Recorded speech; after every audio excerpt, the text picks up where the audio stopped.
The basement of Seoul National University's library was always quiet at midnight. Hye-yeon liked it that way. The young linguist sat at her desk, surrounded by old books and strange objects from the university's special collection. Her small desk lamp cast a warm glow over her work area, where she was organizing ancient artifacts.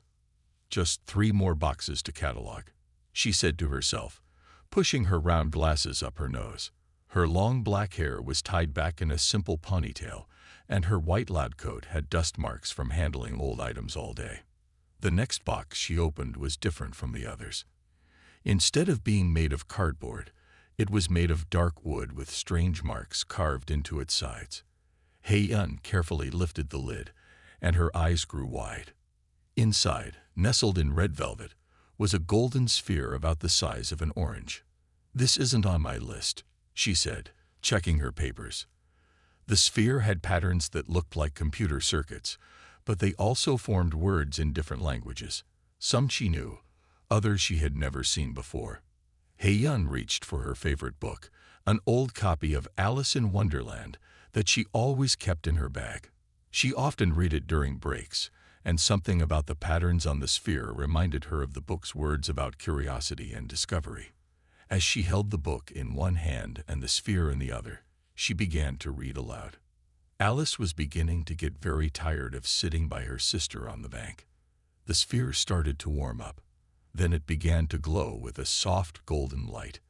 Hye-yeon tried to put it down, but she couldn't move her hands. The light grew brighter and brighter, filling the whole room.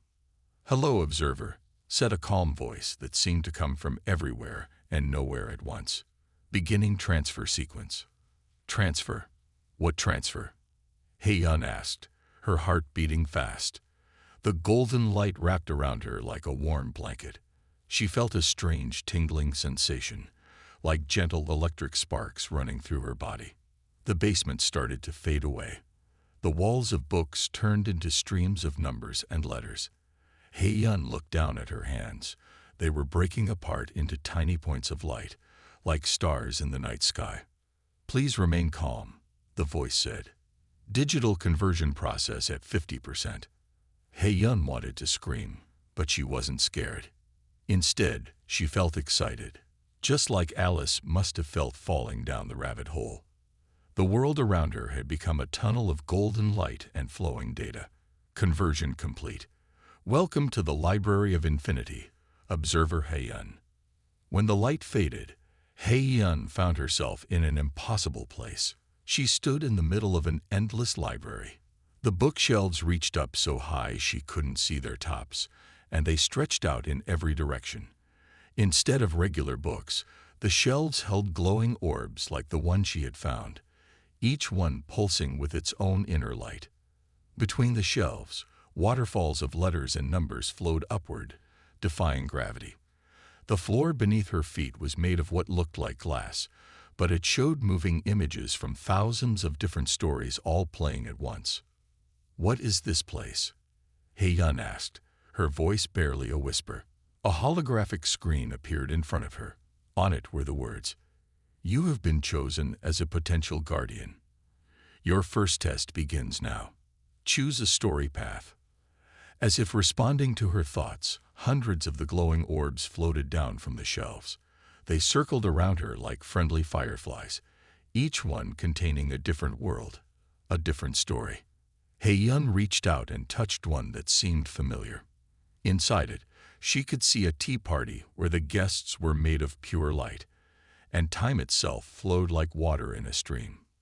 "Story path selected," the calm voice announced. "Preparing for immersion. Remember, Observer Hye-yeon, not all tales are what they seem. Some hide secrets older than Earth itself." The library began to fade as the new story world took shape around her. Hye-yeon smiled, knowing that, like Alice, she was about to begin an adventure that would change her life forever. The story world formed around Hye-yeon like pieces of a puzzle coming together. She found herself standing in front of a large glass building that looked like a mix between a laboratory and a traditional Korean tea house. The walls shifted and changed colors like soap bubbles in the sun. Outside the building, A long table stretched into the distance. It was covered with computers, teacups, and strange machines that beeped and whistled. Steam rose from the cups, forming shapes of numbers and letters in the air. At the head of the table sat a tall man in a white lab coat. He wore a hat that seemed to be made of flowing data streams. This was Master Taiwan, though He-Yun didn't know his name yet. He was typing rapidly on 3 keyboards at once, his fingers moving faster than should be possible. "You're late, or early, or right on time," Taiwan called out without looking up. "Time is quite confused today. We've had to restart it 4 times already." Next to him, a younger man with messy hair kept disappearing and reappearing in his chair. This was Jai-Ho, and every time he came back, he looked slightly different. Sometimes his lab coat was blue, sometimes green, and once it was covered in binary code.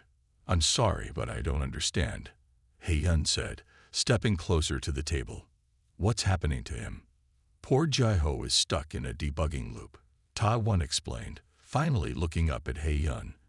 His eyes glowed with tiny numbers that raced across them. "He's trying to fix our time experiments, but every time he finds an error, he has to restart himself." "Have you tried turning me off and on again?"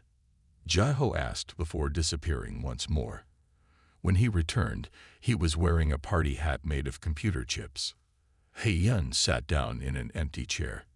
As soon as she did, a teacup appeared in front of her. The tea inside looked like liquid gold, with small galaxies swirling in it. "Drink," Taiwan said. "It will help you understand our code better. We're trying to solve a very important problem. You see, we must find a way to make stories last forever." He-Yun picked up the cup carefully. The tea tasted like sunshine and old books. As she drank, the world around her became clearer. She could now see lines of code flowing through everything, like veins carrying life through the digital world. "We are the story's memory keepers," Taiwan explained, adjusting his data stream hat. "Every tale ever told is stored here, but they keep trying to fade away. People forget. Books turn to dust. Data gets corrupted. Like me," Jai-Ho said cheerfully before glitching out again. This time when he came back, he was speaking in Python programming language for a few seconds before switching back to normal speech. "But why am I here?" He-Yun asked, watching as her teacup refilled itself with more galaxy-filled tea. Taiwan's face grew serious. "Because something is wrong with the stories. They're changing on their own. Look." He waved his hand, and screens appeared in the air around them. Each one showed a different book, but the words were rearranging themselves, changing their meanings. "The Queen's protocol is becoming unstable," Jai-Ho added before vanishing again. "She's deleting more stories than she's saving." "Queen? What queen?" He-Yun asked. Just then, the air turned red, and warning messages flashed across all the screens. Taiwan jumped up, his hat streaming data faster than ever. "She knows you're here," he said urgently. "Quick, drink the last of your tea. You'll need its knowledge. The Queen's guards are coming, and they don't like finding unauthorized programs in the system." "But I'm not a program," He-Yun protested. "I'm human. Are you?" Taiwan asked with a mysterious smile. "In here, everything is code.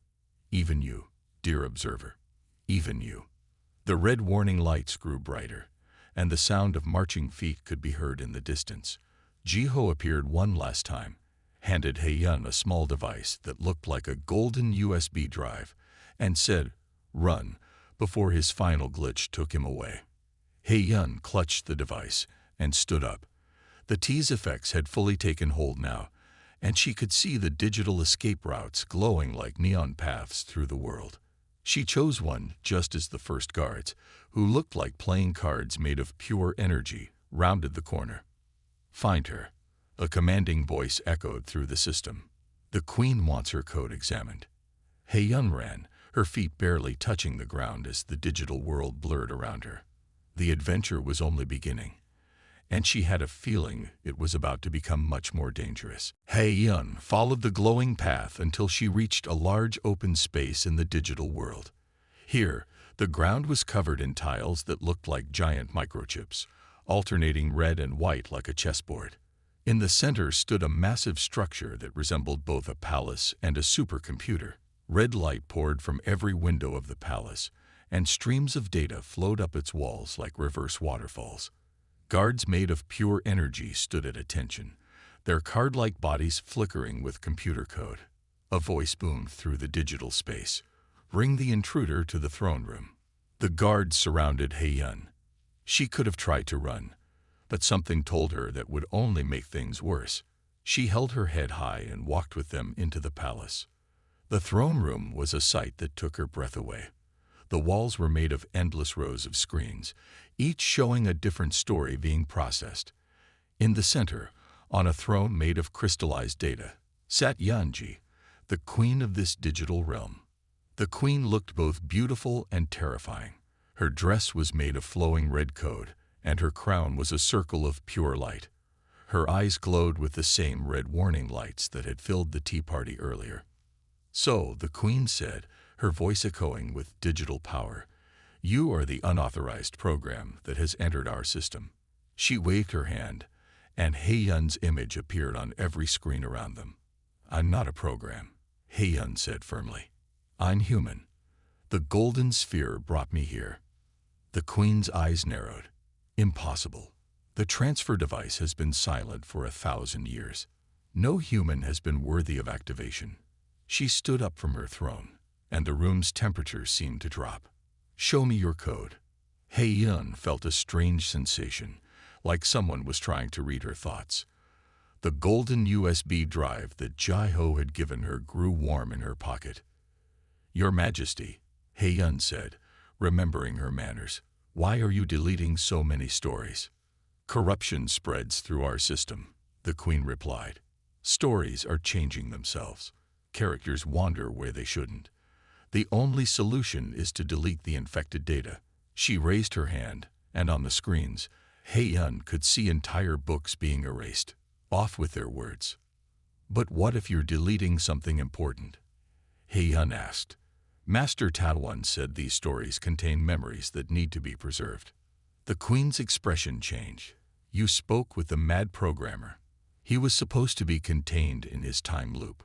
She turned to her guards. "Find him. Delete his entire sector." "No, wait." Yun pulled out the golden USB drive. As soon as she held it up, it projected a hologram of ancient symbols, the same ones that had been on the sphere that brought her here. The queen stepped back, actual fear showing on her digital face. "The original code," she whispered. "Where did you get that?" "What is it?" Yun asked, looking at the beautiful, strange symbols floating in the air. Before the queen could answer, a new voice spoke. It seemed to come from everywhere and nowhere, just like when Yun first arrived. "That, dear observer, is proof that you belong here." A figure began to appear in the throne room, its body forming from bits of data that sparkled like stars. It was Do-hyun, though Yun didn't know him yet. His smile was as mysterious as the Cheshire Cat's, and parts of him kept fading in and out of view. "Your Majesty," he said to the queen, "she carries the master encryption key." The stories chose her. The queen's face showed a mix of emotions. Then the prophecy was true. A human would come to save the library. She looked at Yun with new respect. But can she do what must be done? Can she face the truth of what we really are? Do-hyun's smile grew wider as he began to fade away. "That, Your Majesty, is the next chapter of our story." His last words echoed in the room. "Follow the white code, observer. All will be explained." After leaving the queen's palace, Yun noticed a trail of white code floating in the air like a path of stars. She followed it through the digital space, watching as the world shifted around her.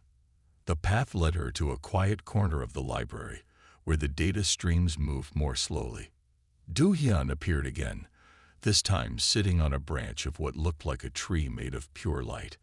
Parts of him kept fading in and out, making him hard to look at directly.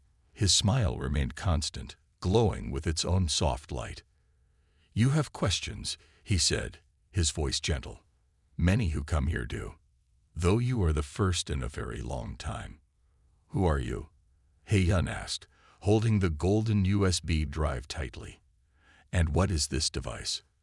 "I am a messenger," Du-hyun replied, his form shifting like clouds in the wind. "I carry pieces of the truth throughout the system. As for that device," his smile grew wider, "it's a key to our history." He waved his hand, and the air filled with small screens showing different scenes. On each one, Hei-yun saw the same strange symbols that had appeared on the golden sphere. "Long ago," Du-hyun continued, "there was a civilization far more advanced than humans. They knew their world was ending, but they wanted their stories to live on. So they created this place, this digital library." Hei-yun watched as the screen showed images of magnificent cities and strange beings made of light. "You mean aliens?" "In a way." Du-hyun's form flickered again. "They found Earth and saw that humans loved stories as much as they did. So they hid their entire civilization inside human literature. Every book ever written carries a piece of their world within its words." He floated down from his perch and pointed to the USB drive. "That key you hold contains their original language. The same language that created this entire system." More pieces of Du-hyun began to fade away until only his outline remained. "But something is wrong now. The stories are changing. The Queen thinks deletion will solve the problem, but she's wrong. We're not just losing stories, we're losing an entire civilization's memories." "How can I help?" Hei-yun asked, feeling the weight of responsibility settle on her shoulders. Du-hyun's smile appeared again, floating in the air like the Cheshire Cat's. "Follow the white code to the binary garden. Find young Me, the one you humans wrote about as the White Queen. But be careful. The path between here and there is not safe." Suddenly, warning signals flashed through the digital space. Red light pulsed through the data streams, and the air filled with the sound of alarm bells. "The Jabberwocky virus has been detected in the system," a mechanical voice announced. "All programs must return to their designated sectors." Do-hyun's smile began to fade. Time grows short. The virus spreads, corrupting everything it touches. "Use the key, observer. Find the truth hidden in the stories." His voice grew fainter. "And remember, in this world, words have power. They can create or destroy." With that, he disappeared completely, leaving Hei-yun alone with the glowing white code path ahead of her. In the distance, she could see the data streams turning dark, as if something was poisoning them. Hei-yun looked at the USB drive in her hand, then at the path before her. She thought about all the stories in the world, and how each one might contain a piece of this ancient civilization's history. She couldn't let that be lost. Taking a deep breath, she stepped onto the white code path. As she walked, she noticed that her footsteps left small trails of golden light, like the sphere that had brought her here. Whatever she was becoming in this digital world, she knew there was no turning back now. The white code path led Hei-yun to a beautiful garden unlike anything she had ever seen. Instead of flowers, crystalline data structures grew from the ground. They sparkled with every color imaginable, and their shapes changed slowly as they processed information. In the center of the garden stood an elegant woman in a white dress that seemed to be made of pure light. This was young Me, the White Queen of the digital realm. She moved among the data crystals with gentle grace, touching each one softly as she passed. "Welcome, observer," young Mai said without turning around. "I have been waiting for you." Her voice sounded like wind chimes in a gentle breeze. Hei-yun stepped carefully between the crystal formations. "Are you young Me?" "Du-hyun told me to find you." Young Me turned to face her, and Hei-yun saw that her eyes were filled with flowing lines of white code. "I am the keeper of this garden, where new stories grow and old ones are preserved." She gestured to the crystals around them. Each one contains thousands of tales, all connected to the ancient civilization that built this place. She led He-Yun to a crystal that was larger than the others. Inside it, He-Yun could see scenes from different books playing out like movies. "Watch closely," Yun-Mei said. The scenes showed people throughout history writing stories. But as they wrote, He-Yun noticed something strange. Faint shapes moved in the background, whispering ideas into the writer's ears. "The aliens didn't just hide their memories in our stories," Yun-Mei explained. "They helped inspire them. Every great tale ever written contains a piece of their wisdom, their history, their hope for the future." He-Yun touched the crystal gently. "But why? Why hide their civilization this way?" "Because stories live forever," Yun-Mei said. "Even when cities fall and civilizations die, their stories survive." The aliens knew this. They knew that humans would keep telling tales, keep sharing them, keep them alive. Suddenly, one of the crystals turned black. The darkness spread like ink in water, moving from one crystal to another. Yun-Mei's face showed great concern. "The Jabberwocky virus grows stronger," she said. "It doesn't just corrupt data. It erases the very memories we've worked so long to preserve." She turned to He-Yun with urgency in her glowing eyes. "You have the key. You must use it before all is lost." He-Yun held up the golden USB drive. "But how? I don't know what to do with it." Yun-Mei touched the drive gently, and it began to glow.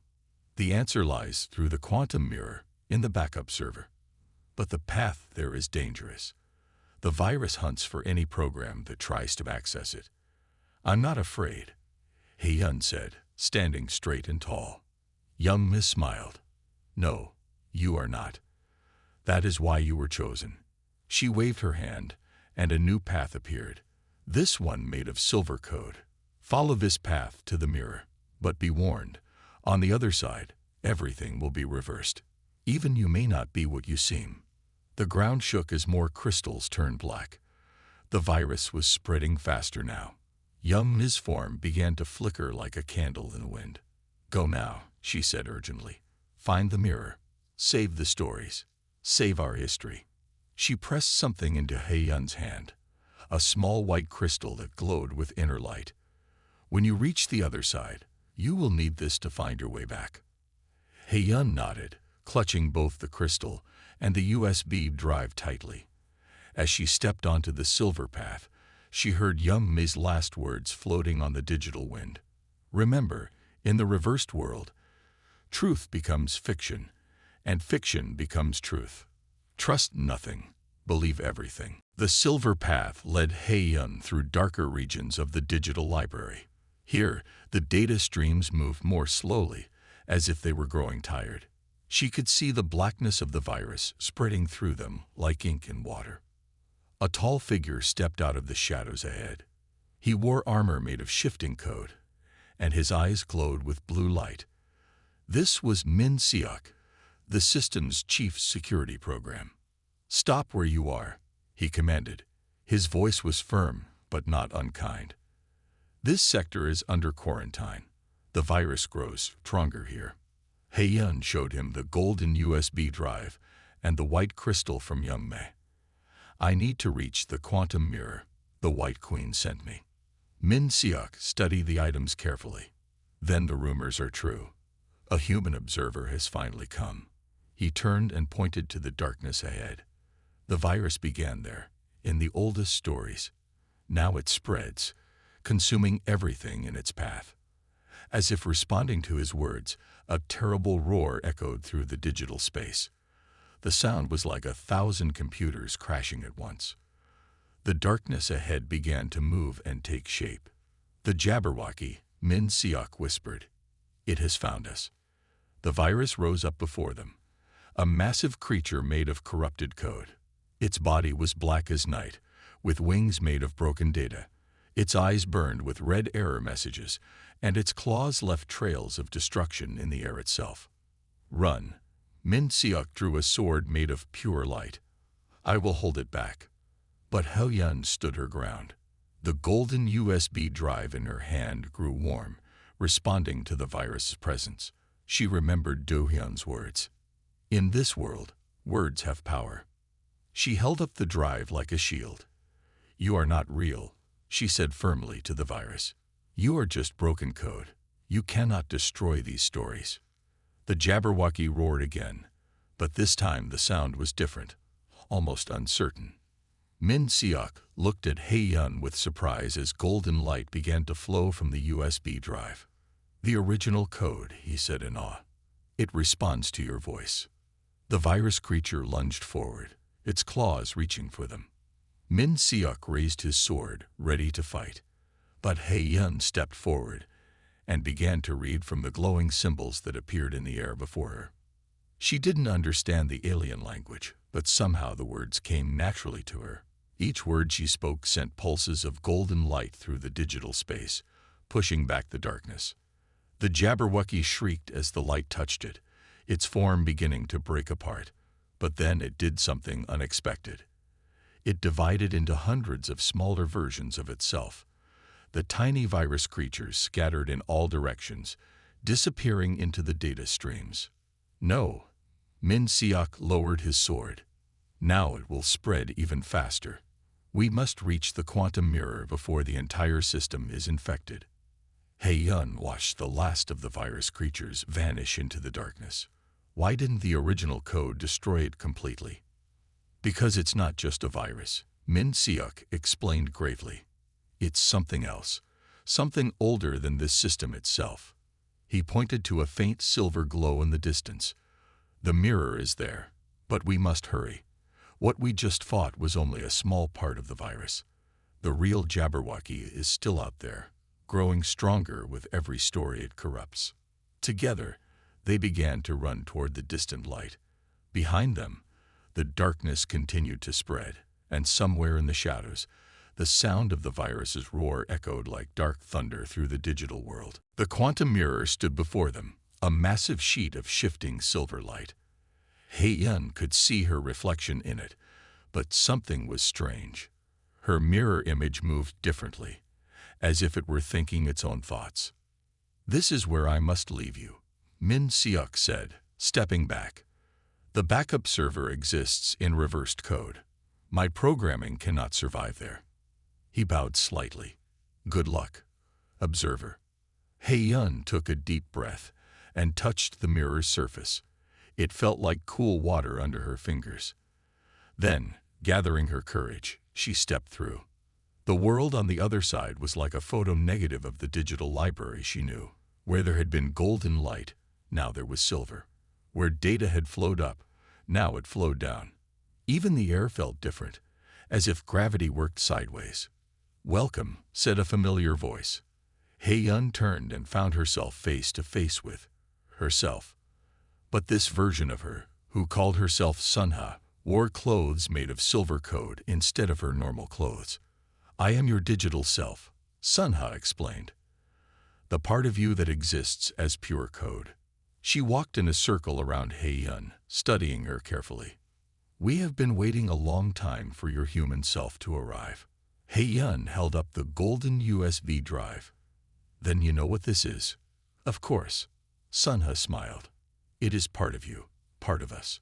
The aliens didn't just choose anyone to guard their memories. They chose someone who could exist in both worlds, the digital and the physical. The reversed world shifted around them as Sunha led Hae-yun to a great hall filled with mirrors. Each one showed a different scene from Hae-yun's life, but with slight changes. Look, Sunha pointed to the mirrors. Every time you read a book, every time you lost yourself in a story, you were connecting to this place. The aliens saw this ability in you when you were very young. They have been preparing you for years. But why me? Hae-yun asked, watching her memories play out in the mirrors. Because you understand something very important, Sunha said. You know that stories are more than just words. They are living things. They grow, they change, they connect people across time and space.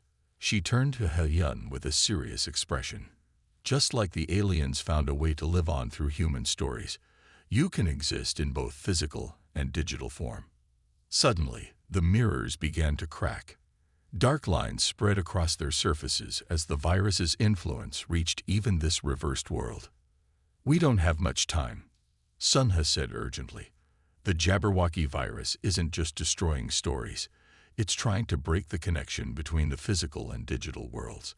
If it succeeds, the alien civilization will truly die, and with it, something precious in all human stories will be lost forever."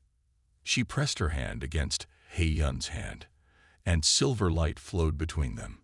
"Take my code," Sunha said. "With both your human consciousness and digital programming combined, you can rewrite the story of this entire system. You can save both worlds." He-Yun felt the silver code flow into her body. It mixed with the golden light from the USB drive, creating a new kind of energy she had never felt before.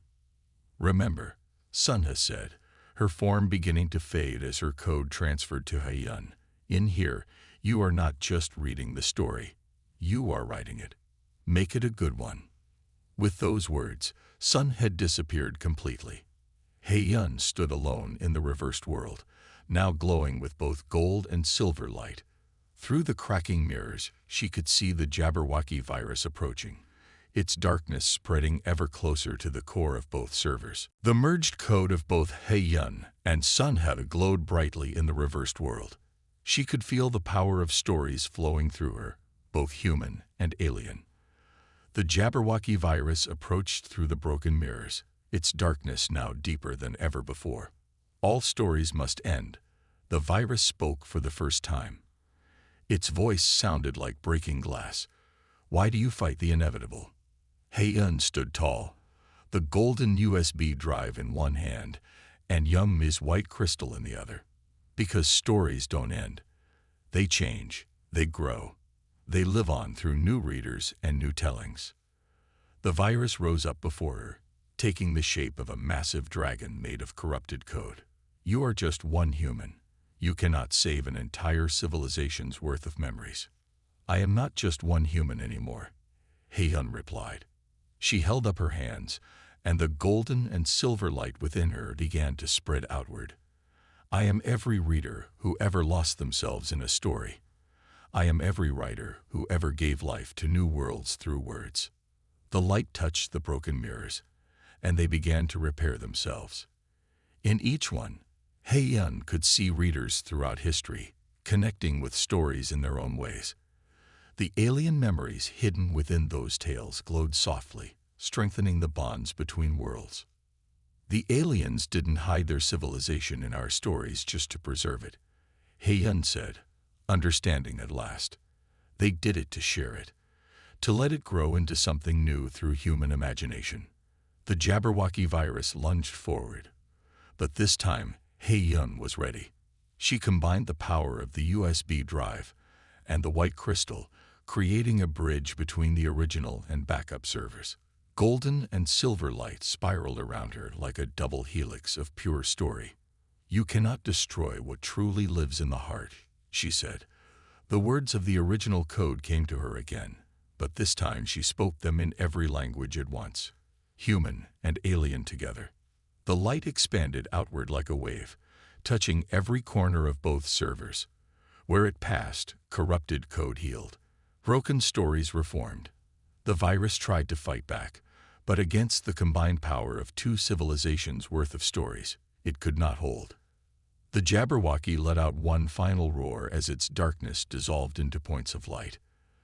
These lights didn't vanish but transformed, becoming new stories themselves. Tales of warning, of redemption, of hope. In the restored digital library, all the characters He-Yun had met appeared around her. Master Taowan and Jeho, no longer glitching. The Queen, her red code now softened with other colors. Young Mai, her garden blooming with new story crystals. Do-Hyun, his smile now fully visible and warm. Min Seok, his armor shining with renewed purpose.